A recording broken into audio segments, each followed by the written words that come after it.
Hello नमस्कार दोस्तों। CSS में अगर हम डिस्प्ले प्रॉपर्टी की बात करें तो डिस्प्ले प्रॉपर्टी बेसिकली आपको ये बताता है डेट आप अपने कंटेंट को वेब पेज पे किस तरह से आप डिस्प्ले करने वाले हो। बेसिकली इसमें हम पढ़ने वाले हैं ब्लॉक एलिमेंट्स क्या होते हैं, इनलाइन एलिमेंट्स क्या होते हैं, किस तरीके से आप ब्लॉक एलिमेंट्स को इनलाइन में या इनलाइन को आप ब्लॉक में कन्वर्ट करोगे, और हम लास्ट में देखेंगे विजिबिलिटी हिडन और डिस्प्ले नन, इन दोनों में क्या फ़र्क है। तो चलिए स्टार्ट करते हैं। सबसे पहले हम यहाँ पे एक फाइल क्रिएट करेंगे, display.html नाम का हम एक फाइल क्रिएट करते हैं, और यहाँ पे हम HTML का हम बॉयलर प्लेट यहाँ पे हम रखेंगे, और मैं टाइटल यहाँ पे चेंज करता हूँ, डिस्प्ले कर देता हूँ।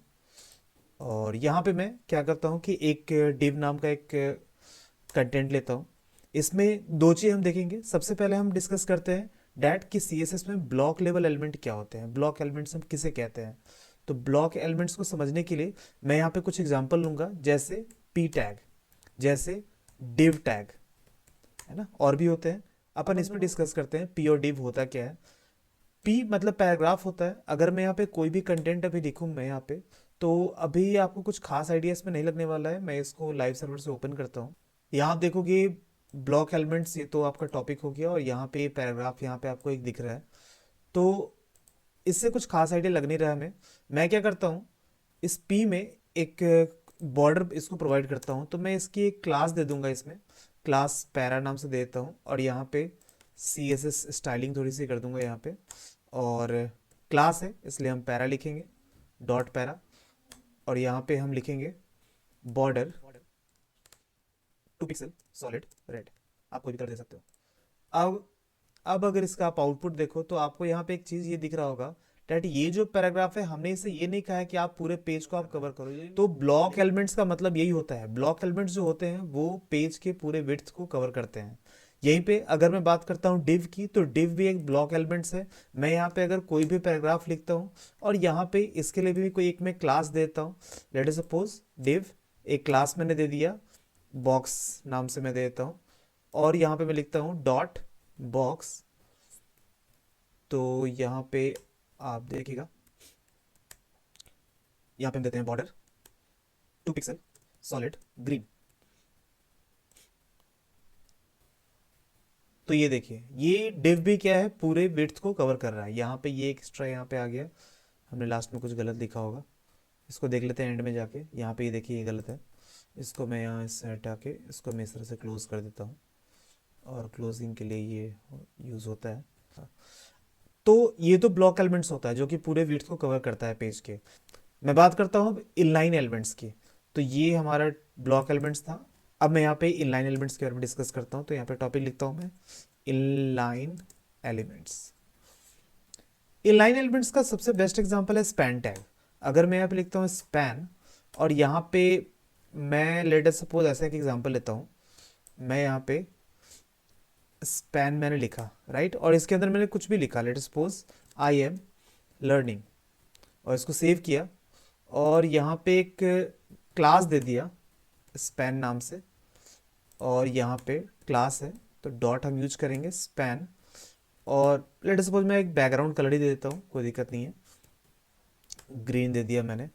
और अब मैं इसको देखूंगा तो आपको यहाँ पे दिख रहा होगा कि ये सिर्फ इतना ही विड्थ ही कवर कर रहा है, मीन्स जितने में हमारा कंटेंट है ये उतना ही कवर करेगा। तो इनलाइन एलिमेंट्स का मतलब यही होता है। और आपने ये भी देखा होगा कि यहाँ पे ये लाइन नहीं चेंज किया है, ब्लॉक एलिमेंट्स के बाद ये ऑटोमेटिक इसने लाइन चेंज किया, ये स्पेसिंग दिया। और इनलाइन एलिमेंट क्या है, ना कोई स्पेसिंग दे रहा है और ना ही ये लाइन चेंज कर रहा है। तो ब्लॉक एलिमेंट्स बेसिकली क्या होगा, पूरे विड्थ को कवर करेगा, ऑटोमेटिकली ये लाइन ब्रेक करेगा, और खुद की इसकी मार्जिन और पैडिंग होती है। आप इनलाइन एलिमेंट्स में देखो तो ना ही कोई इसकी मार्जिन पैडिंग है और ना ही इसने लाइन ब्रेक किया है, राइट। इनलाइन एलिमेंट्स का और भी बहुत अच्छे से यूज करते हैं लोग, जैसे लेट अस सपोज मान लो कि ये आपके पास पैराग्राफ है, आपने क्या करना है कि इस पर्टिकुलर कंटेंट को क्या करना है, सिर्फ बोल्ड करना है या इसका बैकग्राउंड आपको चेंज करना है। तो यहाँ पे क्या करते हैं कि जिस पर्टिकुलर वर्ड को आपको चेंज करना है, हम उस पर्टिकुलर वर्ड को क्या करते हैं, स्पैन टैग के अंदर रख देंगे, और हम क्या करेंगे, इसको कोई भी एक क्लास या आईडी हम देते हैं, क्लास वर्ड मैंने कर दिया, और यहाँ पे अब इसकी जो भी आपको CSS की प्रॉपर्टी देनी है वो प्रॉपर्टी आप दे सकते हो यहाँ पे।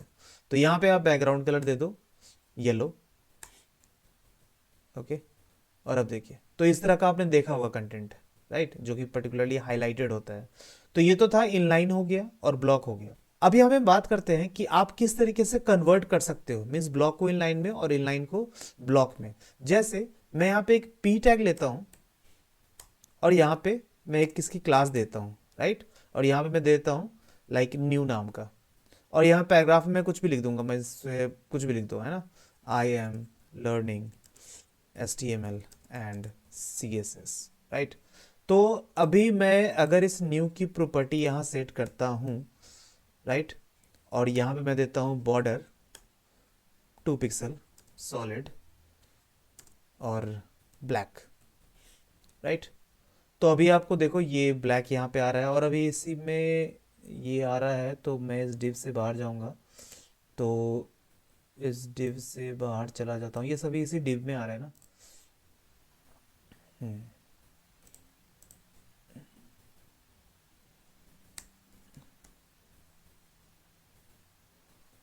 क्या हो गया? एक काम करते हैं, ओके, तो ये क्लोजिंग टैग होता है डिव का, आप इसे लो और यहाँ पे इसको पेस्ट कर दो, दैट्स इट, इससे हटा देता है। अब हम यहाँ पे इस डिव से बाहर आ चुके हैं। मैंने डिव में इशू था, हमारे डिव जो था वो क्लोजिंग नहीं हो रखा था, तो यहाँ हमने इसको क्लोज कर दिया है। अब मैं यहाँ पे क्या करूँगा, डैट अभी ये जो न्यू है, ये जो क्लास न्यू है, ये बेसिकली पैराग्राफ का है, और ये पैराग्राफ बाय डिफॉल्ट होता क्या है, ये ब्लॉक लेवल एलिमेंट होता है, ये आपको दिख रहा होगा पूरा का पूरा ये विड्थ कवर कर रखा है। मुझे इसको क्या करना है, मुझे इसको कन्वर्ट करना है इन लाइन में। तो मुझे बस इतना ही करना होगा कि ये जो क्लास है न्यू, मैं इसमें बस क्या कर दूंगा, डिस्प्ले इन लाइन, बस इतना ही करना है। तो अब देखो ये पर्टिकुलरली जितना हमारा कंटेंट था उतने ही में इसने क्या कर रखा है, बॉर्डर असाइन कर रखा है, और खुद की जो इसकी मार्जिन और पैडिंग थी, जो लाइन ब्रेक हो रहा था, ये सारी प्रॉपर्टीज की खत्म हो गई, और ये अब बन चुका है अब एक इनलाइन एलिमेंट, राइट। सिमिलरली अगर मैं इस स्पैन टैग को, ये जो स्पैन टैग है जो कि बाय डिफॉल्ट क्या है हमारे पास, ये इनलाइन है, मुझे इसको क्या करना है, ब्लॉक में कन्वर्ट करना है, तो मैं इसे क्या कर दूंगा, आप स्पैन में जाओ और यहाँ पे जाके आप बस लिख दो डिस्प्ले, यहाँ पे हम कर देते हैं ब्लॉक।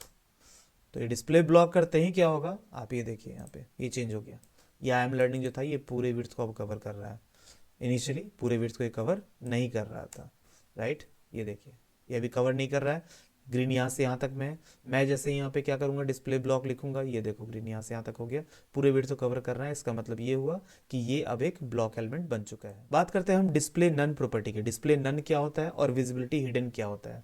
तो इसके लिए मैं क्या करूँगा, मैं एक एग्जाम्पल लेता हूँ, मैं यहाँ पे एक डिव लूँगा, राइट, और यहाँ पे मैं कोई भी एक टेक्स्ट लिख दूंगा लॉरेन एप्सन, और यहाँ पे मैं क्या करूँगा, इस डिव को एक क्लास दे दूंगा लाइक बॉक्स 2 के नाम से देता हूँ, और यहाँ पे मैं डॉट बॉक्स 2 देता हूँ, और यहाँ पे मैं क्या करूँगा, अभी इसमें एक बैकग्राउंड कलर देता हूँ ग्रीन, राइट, और यहाँ पे मैं टेक्स्ट का कलर भी चेंज कर देता हूँ, वाइट कर देता हूँ बेसिकली।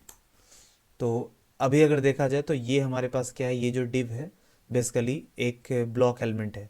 मैं चाहूँ तो मार्जिन टॉप भी दे सकता हूँ कि ऊपर से थोड़ी सी स्पेसिंग हो जाए, मार्जिन 5 पिक्सल रख देता हूँ, ये चारों तरफ से स्पेसिंग ले लेगा, ओके, ये हो गया, चारों तरफ से स्पेसिंग ले लिया। अब मुझे करना क्या है, मुझे ये करना है कि मुझे इसको, अगर मैं इसके नीचे भी कुछ कंटेंट लिखता हूँ ना तो ज़्यादा क्लियर होगा चीज़ें। मैं इसके नीचे भी क्या करता हूँ, मैं एक पैराग्राफ लिख देता हूँ, है ना, पैराग्राफ लिख दिया। और अब अगर हम आउटपुट देखें तो ये कुछ इस तरह से है, ये हमारा एक डिव है बॉक्स 2 जिसको मैंने क्लास दिया है, और ये नीचे हमारा पैराग्राफ है। अब मैं यहाँ पे क्या करना, तो ध्यान से देखना है आपको कि मैं यहाँ पे क्या करूँगा, बॉक्स 2 को अगर मैं यहाँ पे लिखता हूँ डिस्प्ले नन, तो आउटपुट देखना आप, तो ये गायब हो गया, ये पूरा का पूरा ये कंटेंट हमारा गायब हो गया, और साथ में हुआ क्या, ये स्पेस जो था ये भी खत्म हो गया, राइट। इस प्रॉपर्टी को हम यूज बेसिकली हम जावा स्क्रिप्ट के साथ करते हैं, वहां पे एक फंक्शन हम बना देंगे और उस फंक्शन को हम कॉल करेंगे जावा स्क्रिप्ट से। बट चूंकि जावा स्क्रिप्ट अभी हमने नहीं पढ़ा है, इसलिए मैं इसको डायरेक्टली आपको बता रहा हूँ। अब मैं यहाँ पे क्या कर सकता हूँ, ये डिस्प्ले नन से तो आपको समझ में आ गया कि ये बेसिकली गायब हो जाएगा। एक और प्रॉपर्टी है यहाँ पे एक प्रॉपर्टी है विजिबिलिटी हिडन। अगर इस विजिबिलिटी हिडन को मैं करता हूं तो आप यहाँ देखो ये गायब तो हो गया है, लेकिन ये स्पेस ले रहा है, यहाँ पे स्पेस ले रहा है। अभी मैं विजिबिलिटी हिडन को अगर मैं हटा दूं एक बार के लिए, है ना। मैं इसको हटाता हूँ, सेव करता हूँ, तो ये देखो आ गया कंटेंट हमारा, राइट। विजिबिलिटी हिडन आया, कंटेंट चला गया, लेकिन स्पेस अवेलेबल है। तो होप्स आपको डिफरेंस में आ गया होगा डिस्प्ले नन और विजिबिलिटी हिडन में क्या डिफरेंस है। तो ये है सारे डिस्प्ले प्रॉपर्टीज में, ब्लॉक, इनलाइन, डिस्प्ले प्रॉपर्टी आपको बताया किस तरह से आप चेंज कर सकते हो, और लास्ट में आपको विजिबिलिटी हिडन बताया। इन सारे प्रॉपर्टी को जनरली हम जावा स्क्रिप्ट के साथ ज़्यादातर हम यूज़ करते हैं, बट सीएसएस में ये जानना बहुत ही जरूरी है, आगे बहुत ही काम आएगा ये। होप सो आपको ये समझ में आ गया होगा। अगर आपको कोई डाउट है तो आप प्लीज़ कमेंट बॉक्स में कमेंट करें। Thank you.